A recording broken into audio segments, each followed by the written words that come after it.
तुम्ही सावजीचं मटण किंवा चिकन खाल्लंय का असा प्रश्न तुम्हाला विदर्भातल्या दौऱ्यात किंवा नागपूरच्या दौऱ्यात नक्की विचारला जाऊ शकतो. इतकी त्या सावजीच्या मसाल्याची तिथे क्रेज आहे. मात्र तुकाराम मुंढे यांचं एक वक्तव्य या निमित्तानं आता वादाला कारण ठरलंय. आपण जर समजा सावजीचं मटण किंवा चिकन खाल्लं तर 1 महिना आजारी पडू असं तुकाराम मुंढे म्हणाले. तुकाराम मुंढे स्वतः अन्न आणि औषध प्रशासनाचे सचिव आहेत. तुकाराम मुंढेंच्या वक्तव्यामुळे सावजी मटण चिकन बनवून विकणारे दुकानदार चिडले आहेत.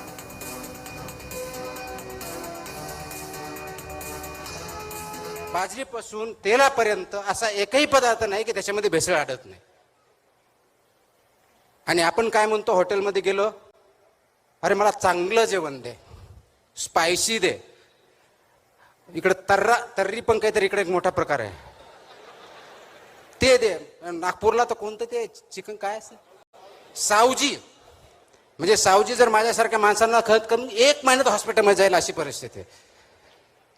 ते आपण खातो म्हणजे काय, ऑइली, फॅटी, सॉल्टी, शुगरी. तुम्हाला हार्ट अटॅक येणार नाही तर काय, तुमचं हार्ट अजून दुसरं तयार होईल. सावजी जी पद्धत आहे जेवणाची पूर्णपणे वेगळी आहे की ते सगळे मसाले काळपट रंगावर भाजतात, त्याच्यानंतर ते भाजल्यानंतर गरम पाण्यात उकळवतात, गरम पाण्यात उकळून नंतर मग त्याला पाट्यावर म्हणत्यावर पिष्टमय असं वाटतात आणि म्हणून तो एकदम असं थिन पातळ रस्सा असतो. पण आजकाल आपण बघतो तर सावजी म्हणजे खूप जहाल तिखट केलं आणि खूप तेल टाकलं म्हणजे सावजी झालं, असं तसं नसतं.